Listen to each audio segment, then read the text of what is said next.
एक वयमर्यादा असते महाराज, तुम्हाला माहिती का? एक छोटीशी वयमर्यादा आहे. 1 ते 10 वर्ष ज्याचं वय आहे ना, लोक त्याला विचारतात वय किती.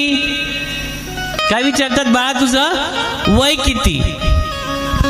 10 ते 20 वर्ष ज्याचं वय आहे त्याला लोक विचारतात बाळा शिक्षण किती. बरोबर ना?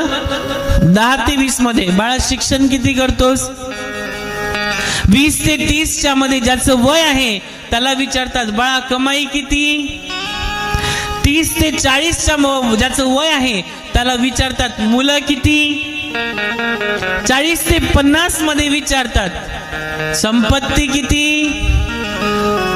50 ते 60 मध्ये विचारतात बीपी शुगर डायबिटीस किती. 60-70 मध्ये विचारतात पेन्शन किती. आणि 70-80 लागलं अजून किती.